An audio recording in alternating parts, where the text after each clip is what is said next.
अस्सलाम वालेकुम, मैं हूं डॉक्टर ताहिरा और प्रोग्राम है सेहत सबके लिए। आज जो हम टॉपिक डिस्कस कर रहे हैं उस टॉपिक को ऑलमोस्ट हर इंसान ने अपनी लाइफ में कभी ना कभी एक्सपीरियंस किया है।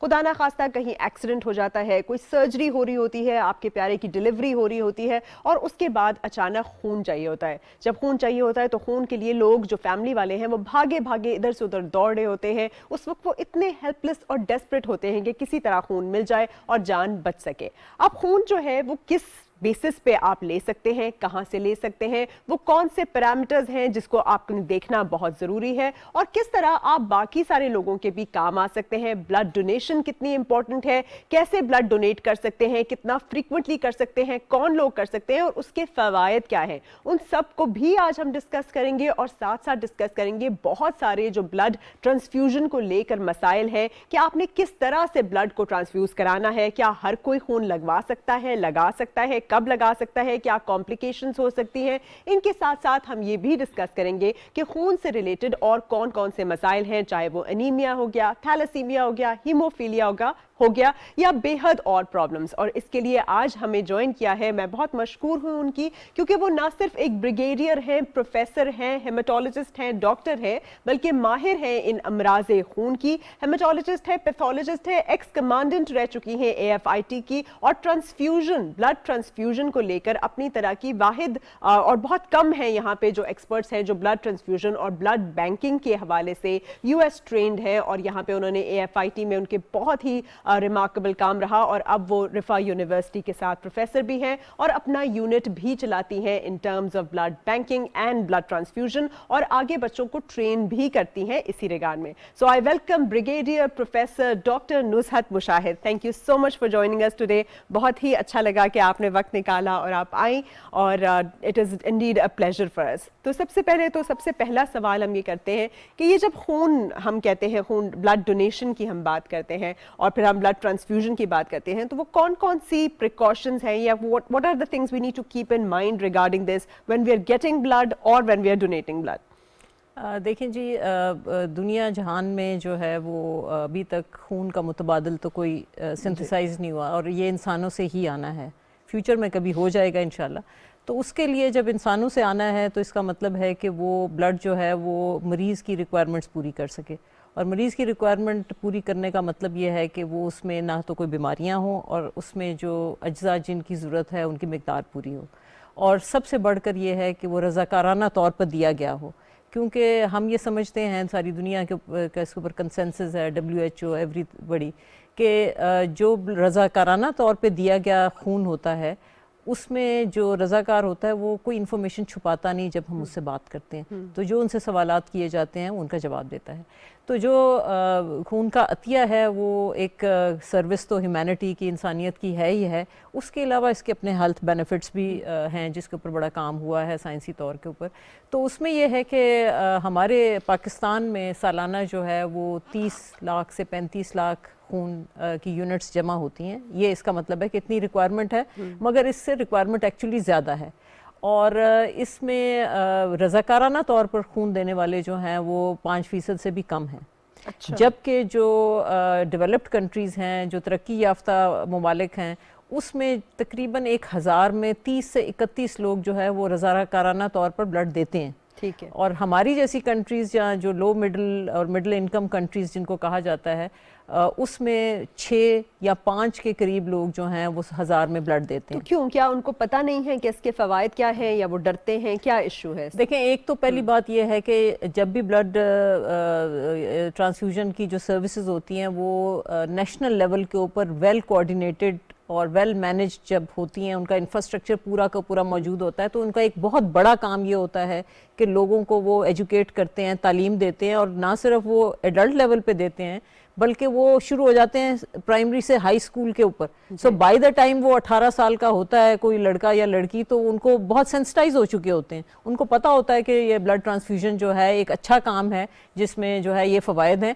तो वो फिर अपने आप को रिक्रूट कर लेते हैं उस वेल डिफाइंड स्ट्रक्चर में। तो आपको किस एज का होना चाहिए कि आप खून दे सकें? क्या आपका वेट होना चाहिए? कौन से प्रॉब्लम्स आपको नहीं होने चाहिए? थोड़ा सा इसको मेंशन कीजिए। इसमें जो एडल्ट है वो 18 साल का, ठीक है, और उसकी यही कंसेंट की एज होती है जिसमें वो अपनी मर्जी से जो है वो फैसला कर सकता है। और उसमें जो है हम वेट का जो वज़न का जो म्यार रखते हैं वो 50 किलोग्राम या उससे ऊपर होना चाहिए। ठीक है। मर्दों में जो HB या हीमोग्लोबिन उनकी मिकदार जो चेक की जाती है किसी डिफरेंट तरीकों से की जा सकती है, वो 13 या उससे ऊपर होनी चाहिए। और ख़वातीन में हम 12 ग्राम तक भी एक्सेप्ट करते हैं। ठीक है। और उसके बाद जो है उसमें उस इंडिविजुअल को पता होना चाहिए कि उस दिन खास तौर पे वो उसको कोई बुखार ना हो, कोई जिस्म में इन्फेक्शन का कोई फोकस ना हो, मसलन डेंटल ट्रीटमेंट ना हुई हो पिछले, उसको ये पता हो कि वो हेपेटाइटिस उसको कभी तशखीस नहीं हुआ, B या C जो है वो इतने अरसे के लिए। ऑल दो उसके आगे क्राइटेरियाज हैं। अगर किसी को कोई सवाल हो इस हवाले से तो वहाँ पे डॉक्टर साहिबान मौजूद होते हैं। और ये एक्चुअली हमारे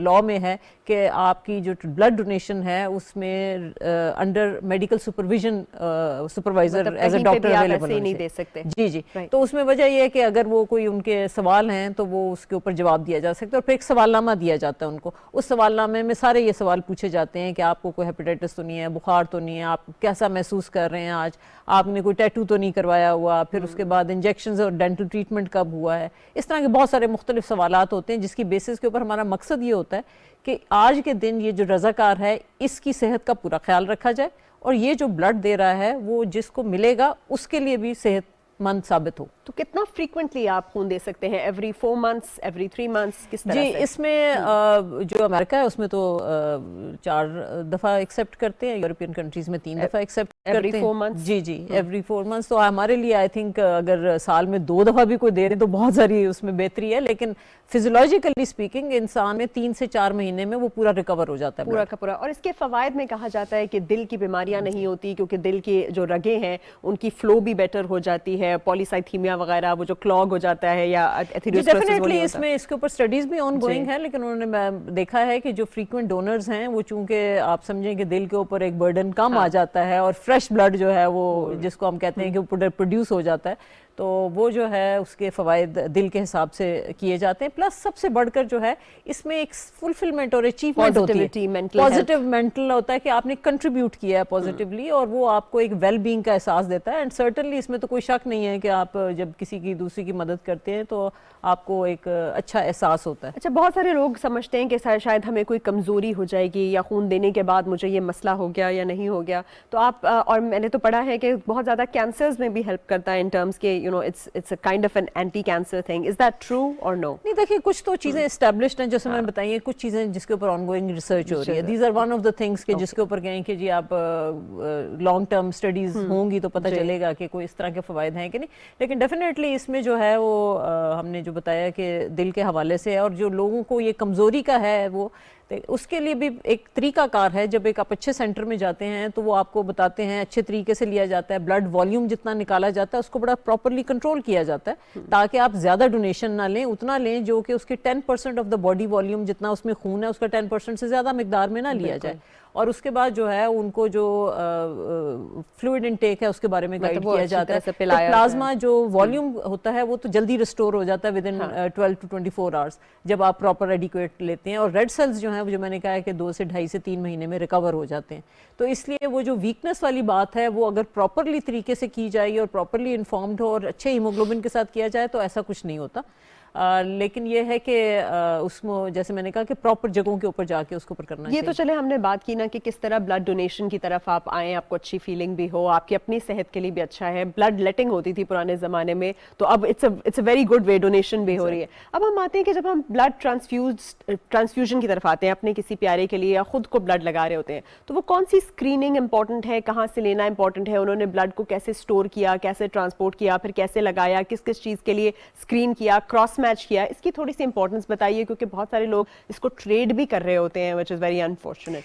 देखें ये 2010 से पाकिस्तान में रिफॉर्म्स शुरू हुई थी ये जर्मन गवर्नमेंट के ताउन के साथ और उसके ऊपर बहुत काम हुआ है। और उसमें जो है वो मकसद इस रिफॉर्म को करने का, उसके बाद हमारे लॉज भी बने हैं, सारे प्रोविंसेस के अपने लॉज हैं, इस्लामाबाद टेरिटरी के अपने लॉ है और उसके ऊपर अथॉरिटीज़ हैं जो रेगुलेट कर रही हैं इस एक्टिविटी को। और वो उनकी रेगुलेशन का मकसद ये है कि वो जिस भी ब्लड बैंक ने उनको पहले लाइसेंस करें, रजिस्टर करें, फिर लाइसेंस करें उनके सिस्टम्स देख के। तो अल्हम्दुलिल्लाह अच्छे तरीके से ये जो है वो ओवर द टाइम जो है इसको अचीव भी किया गया है। और हाँ, तकरीबन सारे सूबों में ये अथॉरिटीज़ जो ब्लड ट्रांसफ्यूजन अथॉरिटीज़ हैं वो फ़ाल हैं।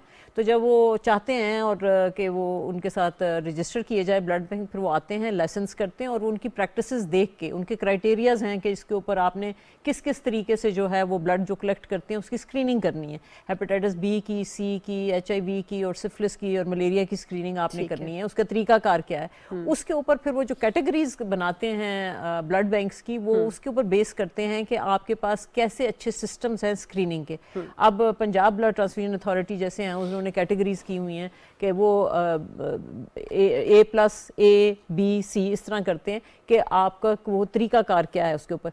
ज़ाहिर है बेहतरीन तरीका तो यही है कि जो सारी दुनिया में मुरव्वज है और वो कहते हैं कि PCR से टेस्टेड ब्लड जो है वो मिलना चाहिए। जो मेरा कंसर्न है, जो मेरा यूनिट है PFS ब्लड बैंक जो है, हमें भी कैटेगरी A+ का लाइसेंस इसी वजह से दिया गया है कि PCR बेस्ड टेस्टिंग थी और साथ क्लायर टेस्टिंग है और जो 2 या 3 तरीके से जो है हम वो उसको देखते हैं। तो इसमें आप बताएंगे ज़रा आम पब्लिक को, ताकि उनको वो समझ सकें कि अगर खुदा ना खास्ता कोई गलत ब्लड लग जाता है, मतलब अगर PCR टेस्टिंग के बगैर लग जाता है, इन्फेक्शन का डर तो अपनी जगह, लेकिन अगर क्रॉस मैच का कोई भी इशू हो, वो ब्लड उस ग्रुप का ना हो या जैसे नेगेटिव पॉजिटिव का फ़र्क होता है, तो क्या कॉम्प्लिकेशंस हैं जो हो सकती हैं, ताकि वो इन चीज़ों को ध्यान में रखा करें जब वो जाके ब्लड लेते हैं कहीं से भी? पहली रिकमेंडेशन तो ये है कि वो तसल्ली कर लें कि वो किसी लाइसेंस याफ्ता ब्लड बैंक में जा रहे हैं। जैसे मैंने बताया, सर्टिफिकेट हैं, सारी अथॉरिटीज़ के सर्टिफिकेट हैं, पंजाब के हैं, सिंध के हैं, KP के हैं, इस तरह हैं। सेकेंडली ये है कि ये ज़रूर मालूम कीजिए कि वो किसकी निगरानी में काम हो रहा है। ठीक है, क्योंकि सबसे बड़ा जो लोग जाते हैं और किसी ब्लड बैंक में राब्ता करते हैं, तो वो उनको चाहिए कि वो ज़रूर मालूम करें कि ये इसके ऊपर पैथोलॉजिस्ट या हेमेटोलॉजिस्ट या ब्लड बैंक का इंचार्ज कौन है और क्या उसके साथ गुफ्तगू करना पॉसिबल है अगर उनको किसी किस्म की रिक्वायरमेंट है, या जिसको रीड्रेस कर सके, अगर उनको कोई प्रॉब्लम हुआ है तो वो उस तक पहुंच सके, रसाई कर सके। तो एक तो माहिर की निगरानी का, जिसको ओनरशिप कहते हैं, कि उसका होना बहुत तसल्ली कर लीजिए। और थर्डली ये है कि वो जो लाइसेंस ब्लड बैंक है उसमें यकीनन अथॉरिटीज़ ने ये इंश्योर किया हुआ है कि सारे मामलात जो हैं वो ठीक हैं। लेकिन इसके बावजूद जो ब्लड ट्रांसफ्यूजन है, जब इंतकाल खून होता है तो उसके 2 एस्पेक्ट्स होते हैं, 2 उसके पहलू होते हैं। एक तो वो है कि ब्लड को जमा करना, उसको ठीक तरीके से टेस्ट करना, उसकी प्रॉपर क्रॉस मैचिंग करना और फिर उसको मरीज के हवाले या अटेंडेंट्स के हवाले या हॉस्पिटल के अंदर हवाले करना। दूसरा उसका जो मरहला होता है वो होता है उसका जो कि उसकी बेड साइड ट्रांसफ्यूजन होती है। ये वो है जो क्लिनिशियन के डोमेन में होता है। जो भी डॉक्टर साहब ट्रांसफ्यूजन या इंतकाल खून एडवाइस करते हैं, वो उनके रिस्पॉन्सिबिलिटी भी बनती है कि जब वो ब्लड लेके आ गए, जब ब्लड बैंक ने अपना काम किया, तो उनकी जिम्मेदारी है। तो उसमें जो है वो उनकी जिम्मेदारी का होने में क्या 2 चीज़ें होती हैं। एक, जो सैंपल गया है क्रॉस मैच का, उसकी तसल्ली होनी चाहिए, ख़ास तौर पे कि वो प्रॉपरली लेबल्ड हो, प्रॉपर तरीके से गया हो, प्रॉपर उसकी ट्रांसपोर्टेशन हो और प्रॉपर ब्लड बैंक में जाए। और उसके बाद जब प्रोडक्ट आता है तो उस प्रोडक्ट, जो भी, चाहे वो प्लेटलेट है, प्लाज्मा है, रेड सेल है, कोई भी प्रोडक्ट है, वो प्रॉपर टेम्परेचर के ऊपर आपके पास आए और वो प्रॉपरली क्रॉस मैच्ड हो और उसके बाद वो वेरीफाई किया जाए और उसके बाद जो गया तो उसके बाद उसको लगाया जाए। दुनिया में एक्चुअली ये नोन फैक्ट है कि जो ब्लड से प्रॉब्लम होते हैं, खासतौर पे अगर एक कॉलर आ गई है डॉक्टर साहब। जी, अस्सलाम वालेकुम, कौन है और कहाँ से? मैं जी सलीम बात कर रहा हूँ पिंडी से। जी जी, बताइए क्या पूछेंगे आप ब्रिगेडियर साहिबा से? जी मैडम, ये जो हर्बल मेडिसिन यूज करवाते हैं खून को साफ करने के लिए, इसका क्या इम्पैक्ट होता है? ठीक है, वेरी गुड क्वेश्चन। बहुत कहा जाता था कि वो जो काला शरबत है, उसका नाम मैं नहीं लूंगी, वो पिए आपका खून बड़ा साफ हो जाएगा। वो कहते हैं हर्बल मेडिसिन, और बहुत सारी ऐसी मेडिसिन देती हैं कि भाई खून साफ हो जाएगा, खून साफ होने से पिंपल नहीं होंगे। ये कॉन्सेप्ट है, मिथ्स है। जी तो उसके बारे में इसमें खून के अंदर ऐसी कोई गंदगी तो नहीं है। अल्लाह ताला ने, नेचर ने जो है वो ऐसे सिस्टम बनाए हुए हैं कि वो उसको साफ करने का जिस्म के अंदर ही हिस्सा तरीकाकार मौजूद है। जैसे ही ब्लड थोड़ा सा पुराना होता है तो वो तिल्ली में जाके टूटता है और उसके बाद वो रिसाइकल हो जाता है। तो इसलिए ये वाले जो दूसरी चीज़ें हैं उनकी न्यूट्रिशनल वैल्यू तो हो सकती है, कोई और वैल्यू तो हो सकती है, लेकिन पर्टिकुलरली खून के अंदर और सफाई का जो तरीकाकार मैंने बताया, गुर्दे जो है वो खून के एक हिस्से की अज्जा की सफाई करते हैं, उसमें से जो गंदी चीजें हैं उनको निकाल के वो इखराज बल्कि बेटर तरीका तो यही होगा ना कि डोनेशन की तो फ्रेश खून आ गया। तो I think that's the best तरीका तो यही है कि आप जो है वो उसको नया से नया रखें। वैसे यूजुअली जो है वो सुर्ख खुलिये जो है उनकी 120 दिन एज होती है, 120 दिन के अंदर वो नए बन जाते हैं। तो अगर जो है वो ब्लड दिया जाता है तो वो बोन मैरो जो है वो खुद ब खुद रिस्पॉन्ड करती है और वो नए बना लेती है। और वैसे भी हमें पता नहीं होता यूजुअली हर्बल मेडिकेशंस में, अगर तो कोई अच्छा वेरीफाइड है, लैब टेस्टेड है और आपको इंग्रेडिएंट्स का पता है तब आप यूज़ कर सकते हैं, क्योंकि जैसे आयरन है, फौलाद है या फॉलिक एसिड, ये तो हेल्प करते हैं खून को बिल्ड करने में। लेकिन अगर कुछ और हैवी मेटल्स या मर्क्यूरी होता है बहुत सारे ऐसे कुश्तों में, वो आपको ये लिवर वगैरह को, गुर्दों को और जिगर को भी डैमेज कर सकता है। अगर हम इसकी बात ही कर रहे हैं तो वो बात करते हैं कि किन किन लोगों को खून लगता है। हमने कहा एक्सीडेंट में लगता है, सर्जरी में, ब्लड लॉस में, डिलीवरी में, लेकिन थोड़ा सा आप अनीमियाज और इसकी तरफ भी आते हैं। पहले तो अनीमिया की हम बात करते हैं, खून की कमी जो हमारी नेशनल बीमारी हो चुकी है। आप नेशनल नहीं है, आप इसको इंटरनेशनल देखिए। WHO का जो हेल्थ सर्वे है 2020 में जो पब्लिश हुआ है, उसके मुताबिक दुनिया में तकरीबन 40% पॉपुलेशन अनीमिया है, खून की कमी है। तो that is a huge population. और हमारा भी जो 2019 का सर्वे है हेल्थ सर्विस पर्टिकुलरली ख़वातीन का, तो हमारी भी 40 से 45 ख़वातीन में खून की कमी है। तो खून की कमी की जो डेफिनेशन है वो ये है कि जितना नॉर्मली जिस लेवल पे हीमोग्लोबिन होना चाहिए उससे, उस एज के लिए, उस उम्र के लिए, उस जेंडर के लिए उससे कम हो। मसलन ख़वातीन में एडल्ट जो ख़वातीन होती हैं, बड़ी ख़वातीन होती हैं, उनमें अगर 12 ग्राम से कम हो हीमोग्लोबिन तो हम उसे एनीमिया लेबल करेंगे। ठीक है। अब मर्द जो हैं उनमें 13 ग्राम से कम होगा तो उसको हम लेबल करेंगे। अच्छा, इसमें जो है 3 बड़े किस्म के वजूहात होती हैं एनीमिया की। एक तो है वो लहमियात की कमी और फौलाद की कमी, जिसको हम माइक्रोन्यूट्रिएंट डेफिशिएंसी बोलते हैं। दूसरा जो बड़ा एलिमेंट है हमारे यहाँ वो है ये बीमारियां खून की, जिसमें थैलेसीमिया से लेके प्लास्टिक एनीमिया से लेके और है। तीसरे हैं वो मेडिकल इलनेसेस या वो तकालीफ जो कि एक्चुअली एनीमिया भी करती हैं, मतलब ब्लड लॉस, इन्फेक्शन हो गया, ब्लड लॉस हो गया। Blood loss anaemia iron deficiency भी करेगा, लेकिन वो जो 3 ये बड़ी कैटेगरी है। कॉमनेस्ट इसमें वो है जो कि फौलाद की कमी है। और उसमें ख़वातीन में तो फौलाद की कमी की एक बड़ी वजह है कि उन्होंने हर महीने उनका ज़ाया होना होता है। फिर जो बच्चों की पैदा करने की एज होती है वो दूध भी पिलाती हैं, प्रेगनेंसी से भी गुजरती हैं, तो उनमें बहुत ज़्यादा रिस्क होता है। और यही वजह है कि हमारी पॉपुलेशन जो है वो उसमें लो मिडल में, तो मैंने बताया ना कि 40% से ज़्यादा है। इंटरनेशनली भी ये इतना कम नहीं है। तो ज़्यादा कंसंट्रेशन इसकी जो है वो ज़ाहिर है जो ममालिक कम तरक्की याफ्ता हैं, कम तालीम याफ्ता हैं, वहाँ पे रिसोर्सेज का फुकदान है, वहाँ पे ये ज़्यादा प्रॉब्लम है। तो ये जो सांस का बार बार उखड़ना है और साथ आपको बहुत ज़्यादा थकन होना है और मट्टी खाने का आपका दिल करता है, ऊपर से छाइयाँ भी आ जाती हैं, ये सारी जो अलामात हैं खून की कमी के जो कि हमें मालूम है, इसके अलावा खून की कमी जो है वो किस तरह से मैनिफेस्ट करती है? देखें, उसमें यकीनन यही जो आपने बताई है, मैं ज़्यादातर तो एक दो इस पे पहलू होते हैं। एक पहलू ये होता है कि खून की बीमारी की अलामात, और दूसरी है कि अगर किसी वजह से खून की कमी हो रही है तो उसकी अलामात। ठीक है। तो जो आपने बताई ये किसी भी किस्म की खून की किसी भी वजह से खून की कमी होगी तो ये अलामात होंगी। चलने से सांस फूल जाना, कई दफ़ा अगर बहुत ज़्यादा हीमोग्लोबिन कम है तो बैठे बैठे भी फूलेगा, कमज़ोरी महसूस होगी। फिर उसके बाद जो है पीलापन आएगा उसके ऊपर, आप काम करने के लिए आपको जो है वो एनर्जी नहीं होगी, ये सारे। लेकिन जिस वजूहात से हो सकता है उसमें फिर आपकी है कि मतलब यरकान का होना नजर आ जाना, तिल्ली का बढ़ जाना, जिगर का बढ़ जाना, और इस तरह की अलामात, पत्ती का आ जाना। नाखूनों के अंदर बिल्कुल स्पून शेप्ड हम कहते हैं कि नाखून है, वो तो हमारी पढ़ाई में तो यही था कि स्पून शेप्ड है और फिर बिल्कुल सफेद हो जाते हैं। सीवियर जो फौलाद की कमी है जब बहुत शदीद हो जाती है तो फिर नाखून में। तो ये फौलाद की कमी के लिए आयरन सप्लीमेंट्स लेना कितना सही है या आयरन रिच डाइट लेना जरूरी है? देखें, जो ख़ास तौर पे बच्चियां और ख़वातीन जो है जिनमें लॉस ज़्यादा होता है, जो मर्दों में नहीं होता, तो उसमें ज़्यादा चांसेस होते हैं। तो उसमें आइडियली तो डाइट से ही पूरा होना चाहिए। ठीक है। और उसमें बेहतरीन डाइट जो कि पूरा करता है फौलाद, जो सबसे अच्छे तरीके से हज़म होता है और एब्जॉर्ब होता है आयरन, वो होता है गोश्त की शक्ल में। अच्छा। और गोश्त भी कौन सा? सुर्ख मीट। चले तो रेड इसका मीट मतलब है छोटा गोश्त और बड़ा गोश्त। ठीक है। चिकन और फिश जो है, जो सफ़ेद मीट है, उसमें फौलाद कम होता है। ठीक है। ओवर द टाइम बहुत सारी वजूहात हैं कि लोग अफोर्ड नहीं कर सकते और वो है, तो उसमें खुशकिस्मती से आयरन सप्लीमेंट जो है वो बहुत चीप हैं। ठीक है। लेकिन आयरन्स को डेफिशिएंसी को इस्टेब्लिश कर लेना, अगर ख़ास तौर पे सीवियर एनीमिया है तो उसको इसलिए लाजमी है कि हमारी पॉपुलेशन में थैलेसीमिया भी बहुत ज़्यादा कॉमन है। बिल्कुल। तो इसलिए ये है कि अगर ये अलामात बहुत ज़्यादा हों तो किसी जो भी डॉक्टर साहब हैं जिनके साथ कंसर्न आप समझते हैं, जो आपके फिजिशियन हैं, उनके पास जाइए, मशवरा कीजिए और वो फिर रेलेवेंट इन्वेस्टिगेशन करके कॉज डिटरमिन कर तो ले। ये जब हम रेलेवेंट इन्वेस्टिगेशन की बात करते हैं तो सीबीसी होता है, कंप्लीट ब्लड काउंट है, फिर एक कंप्लीट ब्लड पिक्चर भी होती है, फिर आपका स्मीयर वगैरह सारा, उसको थोड़ा सा एक्सप्लेन करें क्योंकि लोग कहते हैं कि भाई आपने हमें खून का टेस्ट क्यों दिया जैसे ही हम डॉक्टर के पास आते हैं, तो थोड़ा सा उनको बताएं कि ये white blood cell, red blood cell, platelet, whatsoever, bleeding time, आपका प्रोफाइल जो होता है, कोएगुलेशन प्रोफाइल, इन सब की अहमियत क्या है, ये क्यों कराया जाता है, a little bit। अच्छा, इसको मैं आपका क्वेश्चन टेकअप करने से पहले एक बड़ा अहम मैं एक आपके तवसत से जो है ना लोगों को बताना चाहूँगी, मेरे तजर्बे में भी आया है, बहुत सारे लोगों के तजर्बे में।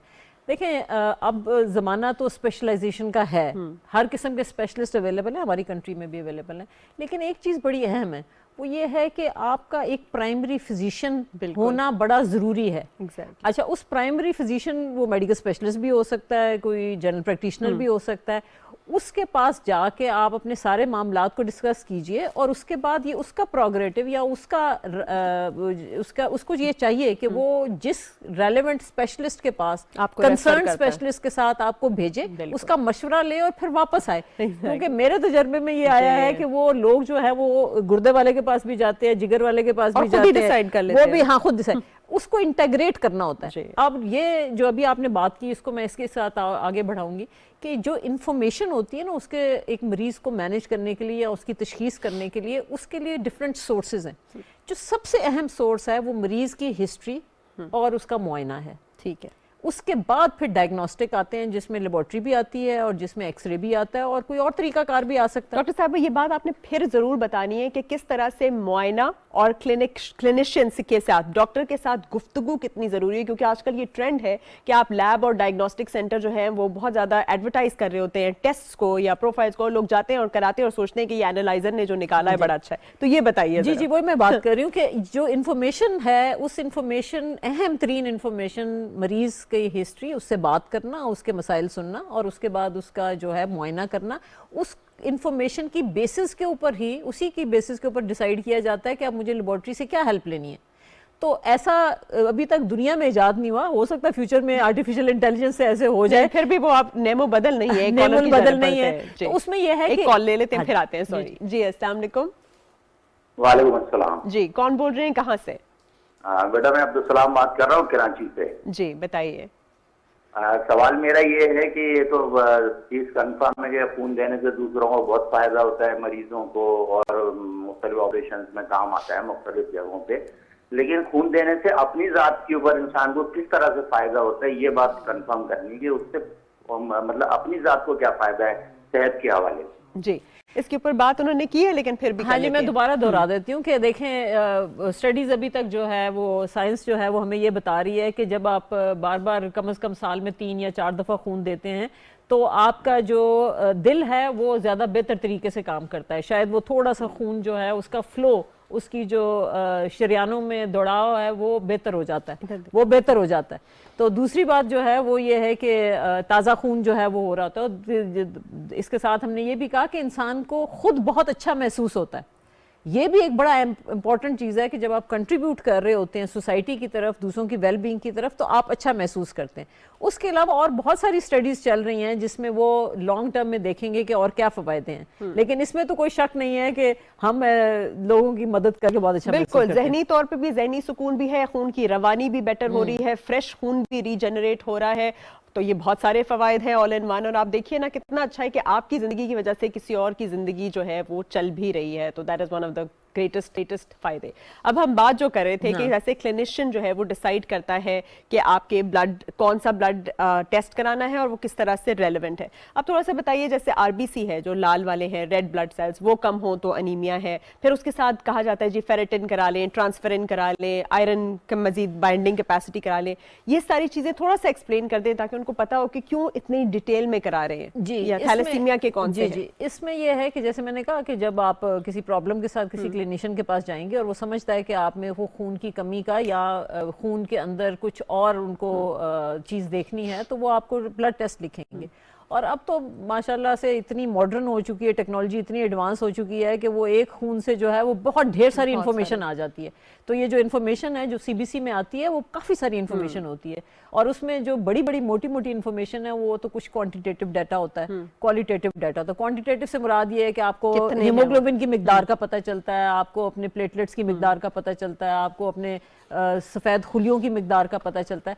फिर उसके अलावा जो है वो हमें जो सुर्ख खुलियाँ हैं उनकी साइज़ का भी पता चलता है, उसके अंदर एक खुलिये के अंदर कितना हीमोग्लोबिन है वो भी पता चलता है, और इसके अलावा और भी कुछ पैरामीटर्स हैं जो कि सिर्फ वहाँ पे लेबॉर्ट्री में बैठे हुए लोग जो है वो उसको इंटरप्रेट कर सकते हैं।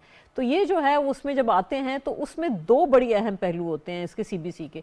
जब भी ऑर्डर किया जाता है तो उसमें से जो इन्फॉर्मेशन निकाली जाती है उसमें जो सबसे प्राइमरीली देखने वाली चीज़ होती है कि आया खून में अगर कोई चेंज आया है तो वो किसी और मेडिकल प्रॉब्लम की वजह से आया है, या हम समझ रहे हैं कि ये कोई खून ही की प्राइमरी बीमारी है, ठीक है, बेसिक या बुनियादी बीमारी खून की है, ठीक है। तो उसके लिए अगर वो और किसी मेडिकल प्रॉब्लम की वजह से खून में चेंजेस आई हैं तो वही डॉक्टर साहब जिन्होंने ऑर्डर किया है वो उसको असेस करेंगे, और कई दफ़ा उनको इन्फॉर्मेशन को असेस करने के लिए जो खून में के माहिरीन हैं, लेबॉर्ट्री में बैठे हुए लोग हैं, उनसे गुफ्तगू करना पड़ता है, उनसे कांटेक्ट करना पड़ता है कि आप बताइए कि जी आप क्या समझते हैं इस तरह से। ठीक है, ये जब हम एनीमियाज की बात करते हैं, आपने आयरन डेफिशिएंसी एनीमिया का, जो मेगालोब्लास्टिक एनीमिया होता है या पर्निशियस एनीमिया जैसे कहते हैं, जो कि आंतें जब सही तरह से एब्जॉर्ब नहीं कर रही होती या फॉलिक एसिड की कमी, उसके क्या सिम्टम्स डिफरेंट होते हैं या उसका क्या फ़र्क है? देखिए, जो माइक्रोन्यूट्रिएंट या लहमियात की कमी है फौलाद के अलावा, उसमें जैसे मैंने कहा कि उनको कम करने के लिए जो भी बीमारियां होंगी उसकी अलामात होंगी। मसलन हो सकता है कि किसी को बहुत अरसा पेचिस की बीमारी हो, उसका हाजमा ठीक ना रहता हो, उसको बार बार जो है वो पखाना आता हो, फिर उसका पेट जो है वो फूला रहता हो, फिर हो सकता है कि उसके साथ जो है उसको मैदे में जो है वो सोजिश का एहसास होता हो, उसमें मैदे की जगह पे उसको दर्द रहता हो, फिर उसके बाद जो है उसको उल्टी या मतली महसूस करती हो, तो ये है। फिर उसके पेट में अगर कीड़े हों तो हो सकता है पेट में दर्द भी हो, फिर और इस तरह की जो भी लहमियात की कमी के जो वजह बनी है बीमारी, तो उसकी अलामात होंगी, और लहमियात की कमी की वजह से कुछ स्पेसिफिक जो है ना खास जो है ना वो उसमें अलामात होंगी। और जब हम थैलेसीमिया की बात करते हैं तो उसका थोड़ा सा बताइए, थोड़ा सी बात करिए थैलेसीमिया की, क्योंकि बहुत ज़्यादा हमारे यहाँ तो है, कंट्रोल भी नहीं है, बच्चे फिर भी पैदा करते रहते हैं, एक पैदा हो जाता है थैलेसीमिया के साथ लेकिन they continue to have more without realizing। जी, आपने बहुत ही अहम और दुखती रख हमारे जो है ना वो उसको छेड़ा है। हम हेमेटोलॉजिस्ट जो हैं इसके बारे में बात करते हैं। उसकी वजह ये देखिए, उसका इम्पैक्ट देखिए या उसका असर देखिए आपके कौमी लेवल के ऊपर। अभी मैं बात कर रही थी कि हम सालाना 30 से 35 लाख जो खून जमा करते हैं, उसमें से तकरीबन 8 से 10 लाख जो है वो थैलेसीमिया के बच्चों को लगता है।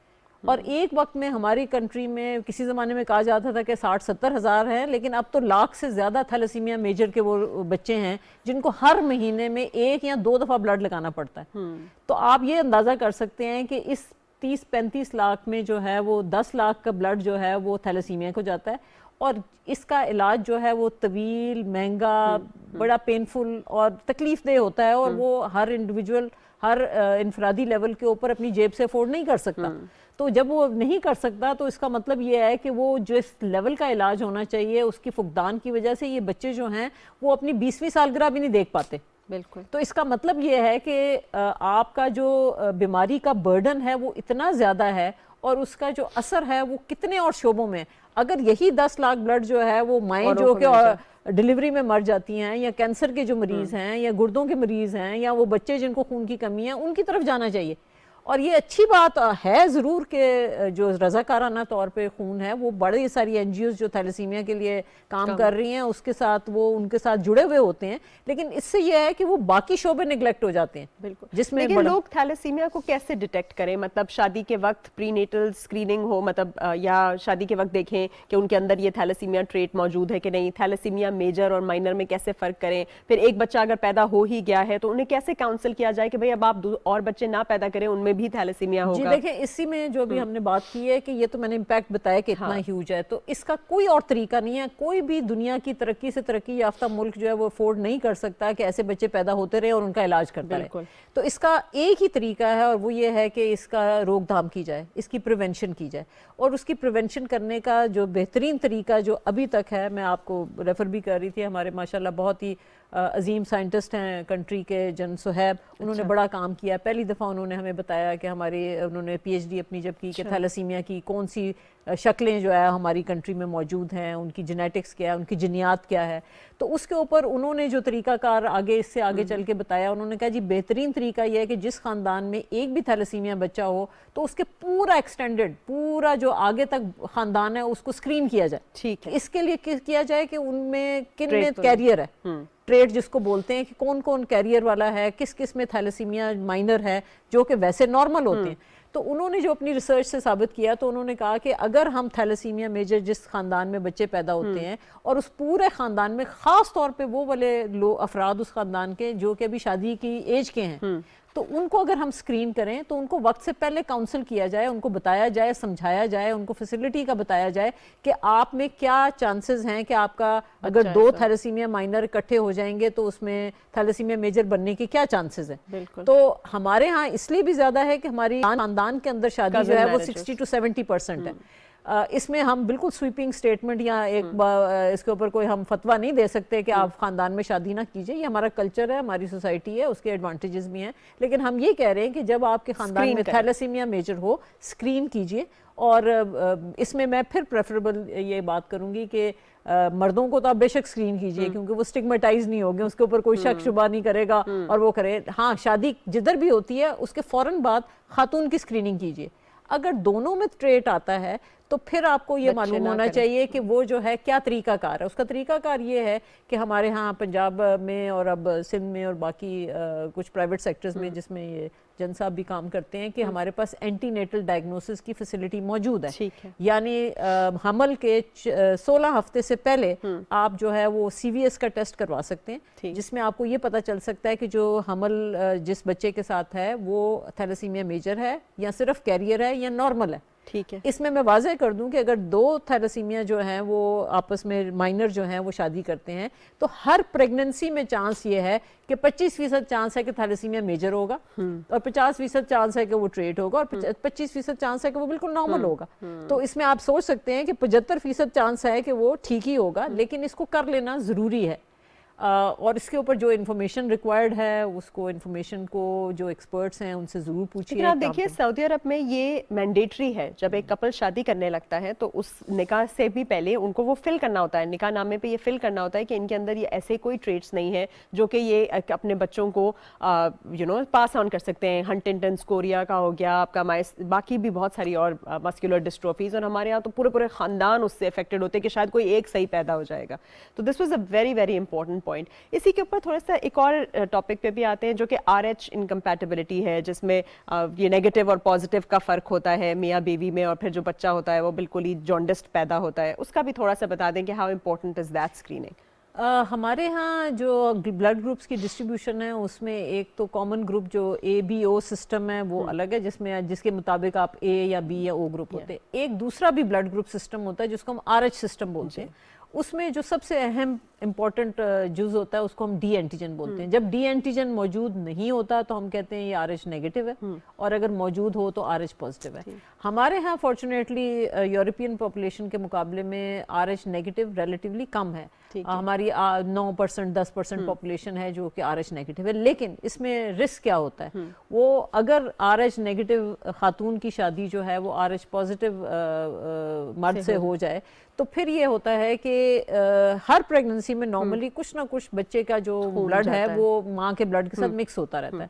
तो वो फिर खातून जो है वो इस पॉजिटिव के खिलाफ कुव्वत मुदाफत बना लेती है। जब वो कुव्वत मुदाफत बनाती है तो वो फिर उसका और से थ्रू जाके उस बच्चे को नुकसान पहुंचा सकती है, उसकी खून की कमी कर सकती है, उसको यरकान कर सकती है। तो उसमें ये आम तौर पे पहले हमल में ऐसे नहीं होता, मगर डिलीवरी के दौरान उसको हो सकता है ये ब्लीडिंग के साथ, और वो कुव्वत मुदाफत बना सकती है। लेकिन खुशकिस्मती से हमारे पास इसको से बचाव की एक तदबीर है, ठीक है। जिसमें हम ये कहते हैं कि उसको हम अगर वक्त सही टाइम के ऊपर रोगैम लगा दें तो फिर वो जो कुव्वत मुदाफ़त है वो पैदा नहीं होगी, और आइंदा के लिए जो हमल आएगा उसमें फिर वो ये वाली सूरत हाल पैदा नहीं होगी। लेकिन कितने कम लोग हैं जिनको अवेयरनेस होगी कि ये रोगाम लगाना कितना जरूरी है। हमारे यहाँ तो डॉक्टर के पास ले जाया ही नहीं जाता ना, इसी चक्कर में कि घर में हाँ जी, हमारे यहाँ ज़ाहिर है अगर क्वालिफाइड जगहों पे जाके ज़चगी के दौरान मुआयना करवाया गया है तो वो लाजमी जो क्वालिफाइड डॉक्टर्स हैं या क्वालिफाइड हेल्थ केयर गिवर हैं वो ब्लड का टेस्ट भी करवाते हैं, खून का ग्रुप भी करवाते हैं, और उनमें से अक्सर जो है उनको एडवाइस भी करते हैं। और अगर ख़ास तौर पे बच्चा ज़चगी जो है वो एक क्वालिफाइड जगह पे, प्रॉपर जगह पे है तो वहाँ पे इस चीज़ का ख्याल रखा जाता है और वो इंजेक्शन दिया जाता है। लेकिन अगर वो ऐसी जगह पे ना हो या किसी वजह से सुस्ती हो जाए तो फिर इंजेक्शन ना लगाएं तो फिर चांसेस होते हैं। अभी जैसे डेंगू के ज़माने में और कोविड में भी ये बहुत बोलबाला था, लोगों को बहुत पता चल रहा था कि डी डाइमर क्या है, प्लेटलेट कम हो रहे हैं, और फिर कुछ और ब्लड प्रोडक्ट्स की बात होती है। नॉट एवरीथिंग इज़ जस्ट खून, बल्कि ब्लड के दूसरे प्रोडक्ट्स जो आप जिक्र भी मुझसे कर रही थी।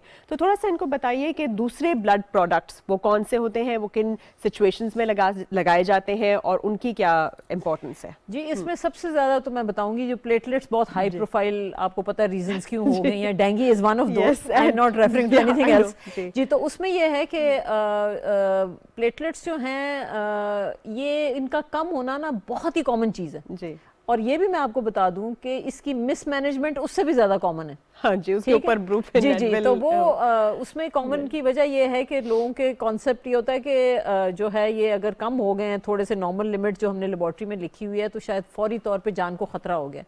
तो इसके लिए मैं लोगों को तसल्ली भी देना दूंगी, रीअश्योर भी करना चाहूँगी कि प्लीज़ जो है वो इसके ऊपर पैनिक मत कीजिए, आप राइट काइंड लोगों के ऊपर मशवरा लीजिए। तो इसमें यह है कि डेफिनेटली जो कोई भी, जैसे कोविड के दिनों में तो ख़ास तौर पे जो है वो ये डेंगू के साथ जो है वो प्लेटलेट जो है वो नॉर्मली किसी भी वायरल इन्फेक्शन के साथ कम हो सकते हैं और वो टेम्परली कम हो जाते हैं और वापस आ जाते हैं। ठीक है। डेंजरस लेवल के ऊपर गिरने वाले बड़ी थोड़ी परसेंटेज होती है, वो यूजुअली दाखिल में लोग होते हैं और उसमें फिर माहिरीन जो हैं जो उनको मैनेज कर रहे होते हैं उनको पता होता है कि इस वक्त इनकी सिचुएशन ये है कि हमने इनको इलाज करने के लिए हमें ये रिक्वायर्ड होंगे। तो खून के जो है वो 3 से 4 अज्जा उसमें से बनते हैं। यही तो बहुत अच्छी बात है कि अगर कोई एक अतिया देता है खून तो 3 से 4 लोगों की मदद कर सकते हैं हम उसमें। उसके जो 2-3 सुर्खुलियों के अलावा जो अज्जा होते हैं उसमें एक प्लेटलेट भी होता है, प्लाज्मा भी होता है और प्लाज्मा से हम क्रायोप्रेसिपिटेट भी बनाते हैं। तो सुर्ख खुलियों का तो काम है ऑक्सीजन को लेके जाना, तो जिसमें सुर्ख खुलियाँ कम हो या ऑक्सीजन ले जाने की ज़रूरत हो तो उसको सुर्ख खुलियाँ लगाए जाते हैं।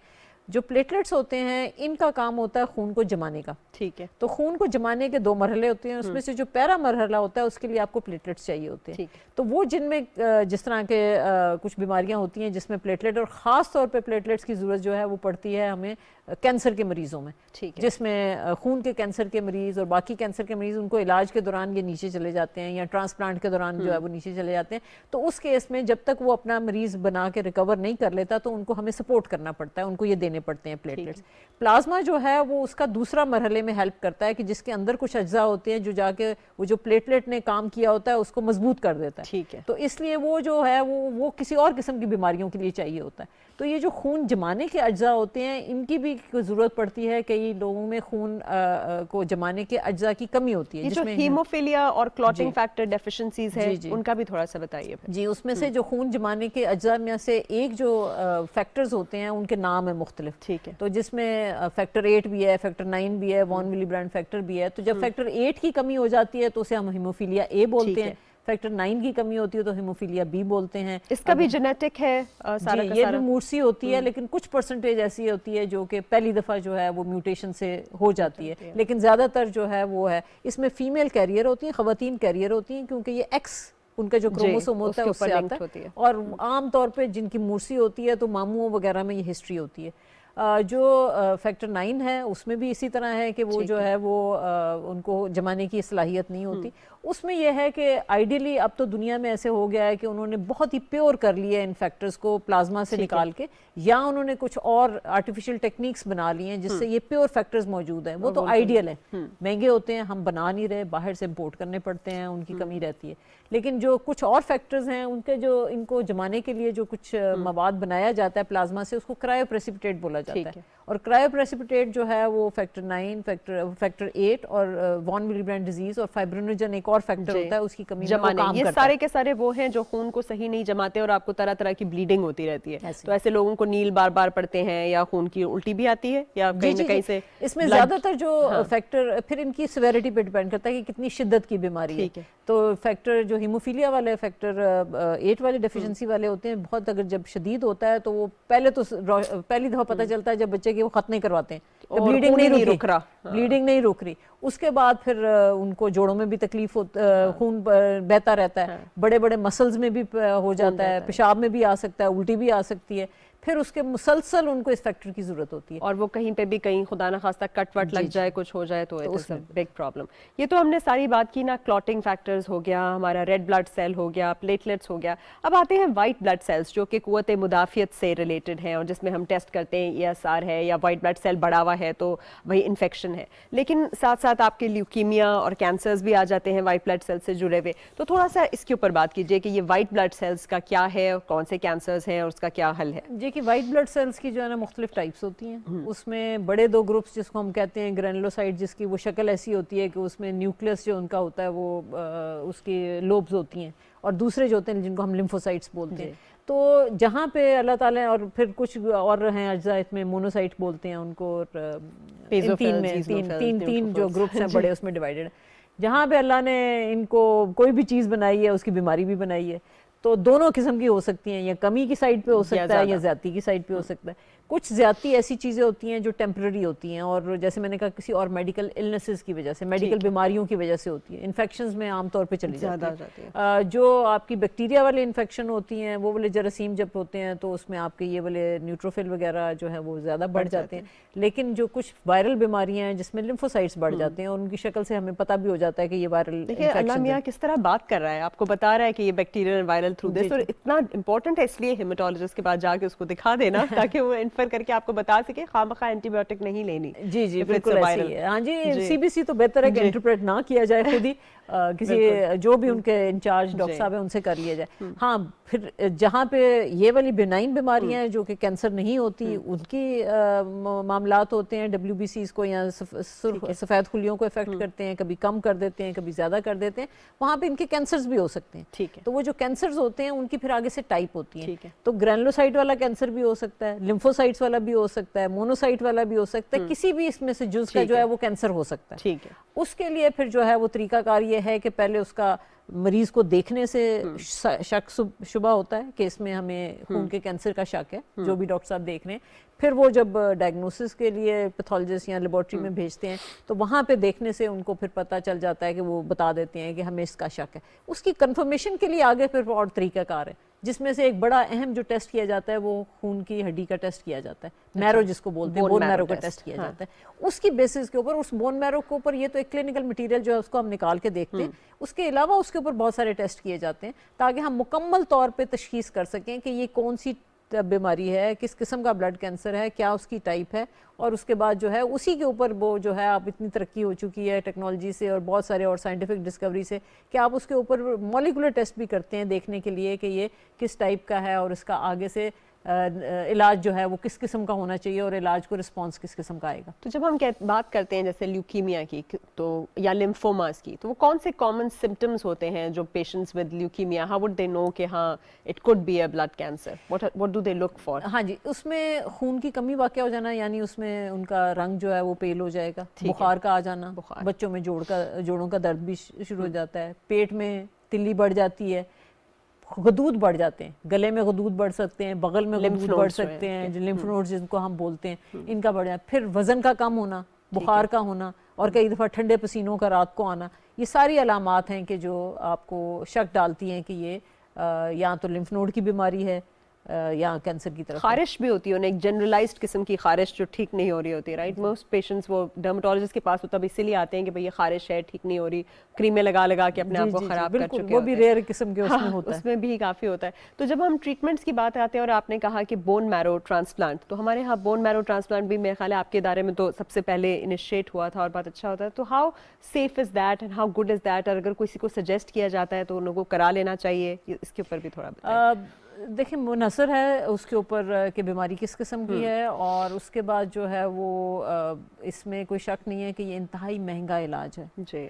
और आम एवरेज बंदे की अफोर्डेबिलिटी नहीं हो सकती अपनी पॉकेट में से, तो फिर ज़ाहिर है कुछ इदारे जो या वो वाले जगह जिधर इनका इलाज मुहैया किया जाता है उसमें फ़ौज में तो है ही है, जिसमें ये एक बड़ा नॉर्थ पार्ट ऑफ कंट्री में, हमारे शुमाली कंट्री में एक बड़ा सेंटर है, और उसके अलावा जो है वो साउथ में भी है, आगा खान वाले भी कर रहे हैं, इधर नॉर्थ में शिफा वाले भी कर रहे हैं, फिर और भी सेंटर्स मौजूद हैं जो कि इसको कर रहे हैं। अभी शौकत खानम वाले भी सिलेक्टिवली कुछ अच्छे कैंसर्स को लेके जाते हैं ट्रांसप्लांट में। तो ये एक बड़ी एक्सपर्ट ओपिनियन चाहिए होती है इसके ऊपर। एक आम इंडिविजुअल, इवन जो लोग उसमें इन्वॉल्व नहीं है, चाहे वो डॉक्टर ही क्यों ना हो, उनको शायद अंदाज़ा नहीं होगा कि इसको हमने ऑफ़र करनी है, और उसके बहुत सारे क्राइटेरिया मेयार हैं कि इसको बीमारी किस किस्म की है, फिर उसका प्रोग्नोसिस किस किस्म का है, इसकी एज किस किस्म की है, इसके ऊपर इसका HLA मैच डोनर मौजूद है कि नहीं है, तो ये सारी चीज़ें मद्देनज़र रख के फिर उसको ऑफ़र किया जाता है। तो जिसमें जब वो केयरफुली ऑफ़र करते हैं, यानी बड़ा सोच समझ के और देखभाल के वो ऑफ़र करते हैं, तो जिसको ऑफ़र किया जाता है अगर वो उसको करवाए तो वो क्योर होने के चांसेस सबसे ज़्यादा होते हैं। एक कॉलर है जी, अस्सलाम वालेकुम। जी मैं मिसेस इफ्तिसाम बात कर रही हूँ कराची से। जी जी बताइए। हाँ अच्छा, मुझे ये क्वेश्चन पूछना था कि मेरी प्रेगनेंसी का स्टार्ट है बिल्कुल ना जी। तो अच्छा, मेरे जो हस्बैंड का ब्लड ग्रुप है वो O नेगेटिव है और मेरा O पॉजिटिव है। ठीक है। तो इसमें मतलब कोई एंटीबॉडीज वगैरह के कोई होते चांसेस बनने के जो आपकी प्रेगनेंसी पे इफेक्ट करती है? तो डॉक्टर ने मुझे रिकमेंड करा है कि आपको जो है वो कोई टेस्ट करवाना चाहिए फौरन, जिसकी वजह से जो है वो प्रेगनेंसी में आपके प्रॉब्लम हो सकती है। तो इससे रिलेटेड मुझे थोड़ी सी डिटेल्स पूछनी है डॉक्टर साहब से। चलिए, क्या इफेक्ट करता है प्रेगनेंसी पे O नेगेटिव और O पॉजिटिव अगर हो तो ब्लड ग्रुप? जी, अगर हस्बैंड नेगेटिव है और आप पॉजिटिव हैं तो किसी किस्म का कोई खतरा नहीं है। रेयरली होता है, लेकिन डी एंटीजन की वजह से आपको खतरा नहीं है और आपको किसी किस्म की भी इलाज की उस तरह से ज़रूरत नहीं है, ना लेबॉर्ट्री में कोई बहुत मॉनिटर करने की ज़रूरत है उस तरह से। ये उल्टा होता तब प्रॉब्लम उल्टा होता तो प्रॉब्लम, अगर आप नेगेटिव होती हैं और हस्बैंड पॉजिटिव होता तो then that was a problem. एक और भी नया वो आया था ना बीच में, बहुत ज़्यादा उसका बोलबाला था कि वो बॉम्बे एंटीजन है। So what is that Bombay blood group, और वाज इट जस्ट नहीं बिल्कुल है, और बड़ा इंटरेस्टिंग आपने, आई मस्ट अप्रिशिएट कि you have thoroughly done your work. जी, उसमें ये समझिए कि ये डिस्कवर तो सबसे पहले इंडिया में बॉम्बे में हुआ था। इसमें ये ना ये A होते हैं, ना ये B होते हैं, ना ये AB होते हैं, ना ये O होते हैं। इनका ब्लड ग्रुप होता है बॉम्बे। और इसमें सबसे बड़ी मुश्किल ये होती है कि बॉम्बे वाले को सिर्फ बॉम्बे वाले का ब्लड लग सकता है। ओह माय गॉड, ये तो बहुत बड़ा मसला है। जी, बहुत बड़ा मसला है। और उसका मतलब ये है कि और हमारे पाकिस्तान में वक्तन फवक्तन हम एटलीस्ट, मैं चूंकि बड़े सेंटर में काम करती रही हूँ तो वहाँ पे हमें मिलता था, छोटे सेंटर्स में बड़ी कम देखने को मिलता है, लेकिन ये है कि ये पाकिस्तान में मौजूद है और बड़ा मुश्किल हल हो जाता है इसका, क्योंकि फिर आप उसको ढूंढ रहे होते हैं कि आपको बॉम्बे ब्लड ग्रुप वाला ही मिले, और इनको किसी और का ब्लड नहीं लग सकता। अगर लगेगा तो इनको सीवियर रिएक्शन हो जाएगा और रिएक्शन से डेथ हो जाएगी। और इसमें रजिस्ट्रीज बनाने की खैर डेफिनेटली ज़रूरत है कि लोगों को जो बॉम्बे ग्रुप के हैं वो, अच्छा जब हम उनको लेबॉर्ट्री में टेस्ट करते हैं अगर सिर्फ ग्रुप करें तो वो O की तरह नजर आते हैं, लेकिन जब हम उनको क्रॉस मैच करते हैं तो वो किसी से क्रॉस मैच नहीं होते, किसी से भी क्रॉस मैच नहीं होते, किसी O के साथ नहीं होते। फिर हमें शक पड़ता है कि ये एक्चुअली बॉम्बे होगा, फिर उसके आगे टेस्ट हैं जिससे हम उसको कंफर्म करते हैं। देखिए ये कितना ज़्यादा इंपॉर्टेंट है कि आपका ब्लड ग्रुप भी मैच करे। हम तो सोचते हैं ना सिर्फ जहनियत मैच करे, ये काफ़ी नहीं है, बल्कि ब्लड का भी मैच करना। इसी पे मैं बताती चलूँ कि जैसे O ग्रुप वाले होते हैं वो यूनिवर्सल डोनर्स होते हैं, उन्हें किसी का भी खून नहीं लग सकता पर वो सबको खून दे सकते हैं। जो AB पॉजिटिव होते हैं वो जो है वो यूनिवर्सल एक्सेप्टर्स होते हैं, राइट, यूनिवर्सल रिसिपिएंट्स होते हैं कि वो सबका खून उनको लग सकता है और वो जो है वो किसी को दे सकते हैं, सिर्फ AB वाले को दे सकते हैं। और उसी तरह A और B वाले जो हैं वो सिर्फ अपना अपना A और B जो है उनको लग सकता है। ये बताना भी इसलिए ज़रूरी था क्योंकि बहुत सारे लोगों को ना ससुराल में और इधर उधर ये मसले हो जाते हैं कि भाई इन्होंने खून नहीं दिया, तो अपनी बेटी को खून नहीं दिया या इसको खून नहीं दिया या मैरो नहीं दिया। तो आप थोड़ा सा ये बता दीजिए कि भाई उनका उस doesn't have to be based on the family और it has to be on this HLA typing and this matching कि तभी वो खून दे सकते हैं, क्योंकि वरना वो कहते हैं ना कि इसने भाई तुम्हारे अब्बा ने क्यों नहीं दिया खून। देखिए ये इसमें तो एक सुस्ती तो ब्लड बैंक्स की साइड पे है कि वो क्यों ग्रुप के मुताबिक मांगे, उनमें अगर कैपेसिटी हो तो वो हमेशा रिप्लेस कर लेते हैं। एक आखिरी कॉलर ले लेते हैं, वो कह रहे हैं टाइम कम है। जी अस्सलाम वालेकुम। जी अस्सलाम वालेकुम मैडम। जी बताइए कौन कहाँ से? जी मैं मोहम्मद जुबैर गुजर खान से बात कर रहा हूँ, ब्रिगेडियर साहब से बात करनी थी। जी बोलिए, पूछिए। जी मैं मैडम हीमोफीलिया का पेशेंट हूँ और मेरी एज तकरीबन 42 है। और मैं अभी असल में मुझे यूरिक एसिड का थोड़ा मसला चल रहा था, तो मेरे राइट पाँव की एड़ी में दर्द होता है। तो चलने में मैं रोज तकरीबन 5-6 किलोमीटर वॉक करता हूँ। तो बाकी मुझे कोलेस्ट्रॉल लेवल भी था थोड़ा, तो वो तो अल्हम्दुलिल्लाह अभी मैंने चेक कराया ठीक है, लेकिन यूरिक एसिड जो है वो मेरा 7 तकरीबन 1 या 7.7 के लगभग रहता है, 8.8 तक भी गया था। तो उसके बाद फिर अभी मैंने चेक कराया 7.1 आ रहा है। तो मैं ये पता करना चाहिए दर्द मुझे हीमोफीलिया का है या कि यूरिक एसिड का है, तो ये जरा मुझे आप बता दे तो बहुत नवाजिश होगी। जी, मेरे ख्याल में जिस तरह की आप दे रहे हैं, मैं अपने लोकल जो आप प्रॉब्लम बता रहे हैं, मेरा मशवरा होगा कि आप सर्जन को दिखाइए। अगर हील में दर्द हो रहा है तो वो कई कॉमन होता है, कैल्केनियल स्पर हम उसको बोलते हैं, या वहाँ पे फेशियाइटिस होगा, वहाँ पे सोजिश होगी। तो वो अगर आप किसी सर्जन को दिखाएंगे, वो अपना करके जब वो तसल्ली कर लें कि ये लोकल किसी और टिश्यू का प्रॉब्लम नहीं है, तो वो फिर किसी हेमेटोलॉजिस्ट की तरफ भेजें ताकि वो फिर आपको एवेलुएट कर लें। और ये भी पूछ रहे थे ना कि हेमोफीलिया होते हुए क्या ये मेडिकेशन ले सकते हैं गाउट की? देखें, गाउट भी अगेन इसको भी देखना पड़ेगा पर्सपेक्टिव में कि गाउट इनका सिम्टम वाला है, क्या सिर्फ ग़िज़ाई एहतियातों से वो पूरा हो सकता है। वैसे तो कोई कॉन्ट्राइंडिकेशन नहीं है कि अगर 2 बीमारियां इकट्ठी हैं तो उनमें से उसका गाउट की ट्रीटमेंट लेने से नुकसान कोई नहीं।